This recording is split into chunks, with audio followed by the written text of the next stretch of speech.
اعوذ باللہ من الشیطان الرجیم بسم اللہ الرحمن الرحیم۔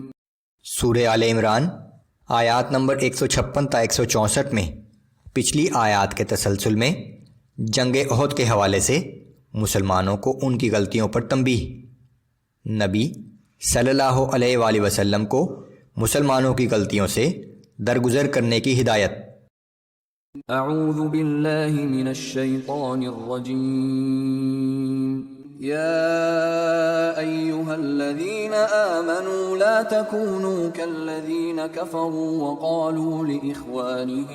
وقالوا لإخوانهم إذا ضربوا في الأرض أو كانوا غزا لو كانوا عندنا ما ماتوا وما قتلوا ليجعل الله ذلك حسرة في قلوبهم۔ اے ایمان والو، تم ان کافروں کی طرح نہ ہو جاؤ جن کے بھائی اگر سفر پر جائیں یا جنگ میں شریک ہوں اور اس دوران مارے جائیں تو کہتے ہیں کہ اگر وہ ہمارے پاس ہوتے تو نہ وہ مرتے اور نہ قتل کیے جاتے۔ اللہ اس قسم کی باتوں کو ان کے دلوں میں حسرت کا سبب بنا دیتا ہے۔ واللہ یحیی ویمیت واللہ بما تعملون بصیر۔ ورنہ حقیقت میں اللہ ہی زندگی بخشتا ہے اور اللہ ہی مارتا ہے، اور جو کچھ تم کرتے ہو اللہ وہ سب کچھ دیکھ رہا ہے۔ وَلَئِن قُتِلْتُمْ فِي سَبِيلِ اللَّهِ أَوْ مُتُّمْ لَمَغْفِرَةٌ مِّنَ اللَّهِ وَرَحْمَةٌ خَيْرٌ مِّمَّا يَجْمَعُونَ۔ اے ایمان والو، اگر تم اللہ کی راہ میں قتل کر دیے جاؤ یا تمہیں موت آ جائے تو اللہ کی مغفرت اور رحمت جو تمہیں ملنے والی ہے وہ اس مال و متاع سے بہت بہتر ہے جو یہ کفار جمع کر رہے ہیں۔ وَلَئِن مُتُّمْ أَوْ قُتِلْتُمْ لَإِلَى اللَّهِ تُحْشَرُونَ۔ اور چاہے تم طبعی موت مر جاؤ یا اللہ کی راہ میں قتل کیے جاؤ، ہر صورت میں تم سب اللہ ہی کے حضور جمع کیے جاؤ گے۔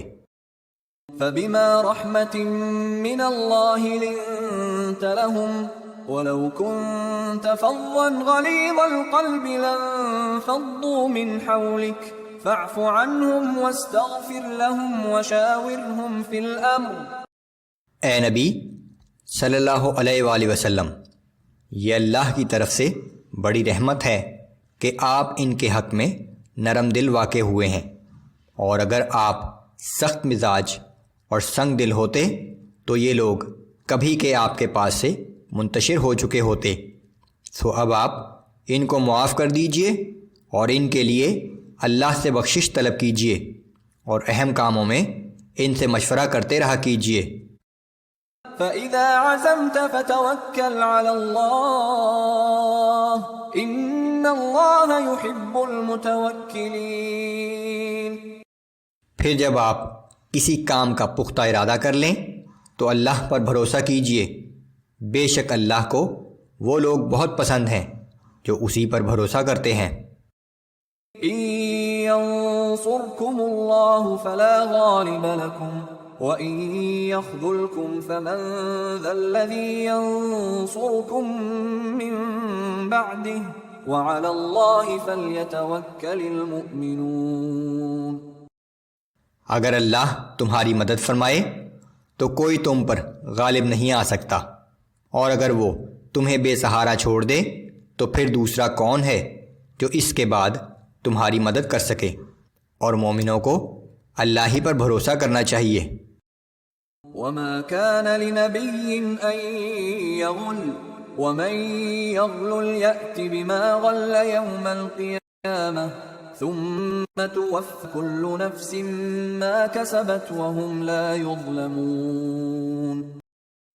اور یہ بات کسی نبی کی شان سے بعید ہے کہ وہ خیانت کرے، اور جو کوئی شخص بھی خیانت کرے گا تو وہ قیامت کے دن اس چیز کے ساتھ پیش ہوگا جو اس نے چھپائی تھی، پھر ہر شخص کو اس کے عمل کا پورا بدلہ دیا جائے گا، اور ان پر کوئی ظلم نہیں کیا جائے گا۔ أفمن اتبع رضوان الله كمن باء بسخط من الله ومأواه جهنم وبئس المصير. بھلا ایک ایسا شخص جو اللہ کی رضا کے تابع ہو گیا ہو اس شخص کی طرح کیسے ہو سکتا ہے جو اللہ کے غضب کا مستحق ہو اور اس کا ٹھکانہ جہنم ہو، اور وہ جہنم لوٹ کر جانے کی بہت ہی بری جگہ ہے. هم درجات عند الله والله بصير بما يعملون. اللہ کے حضور میں ان کے درجات الگ الگ ہوں گے، اور یہ جو کچھ بھی کر رہے ہیں اللہ اسے خوب دیکھ رہا ہے. اعمال کے لحاظ سے جنت اور جہنم دونوں جگہ بہت سے مختلف درجات ہوں گے.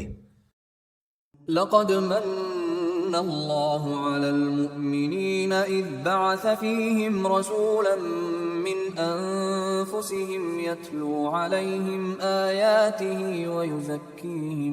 ویزکیہم ویعلمہم الکتاب والحکمت وإن كانوا من قبل لفی ضلال مبین. بے شک اللہ تعالیٰ نے مسلمانوں پر بڑا احسان فرمایا کہ انہی میں سے ایک ایسا رسول صلی اللہ علیہ وآلہ وسلم بھیجا جو ان پر اللہ کی آیات تلاوت کرتا ہے، انہیں پاک کرتا ہے اور انہیں کتاب و حکمت کی تعلیم دیتا ہے. بلا شبہ اس رسول کی آمد سے پہلے یہ لوگ کھلی گمراہی میں مبتلا تھے.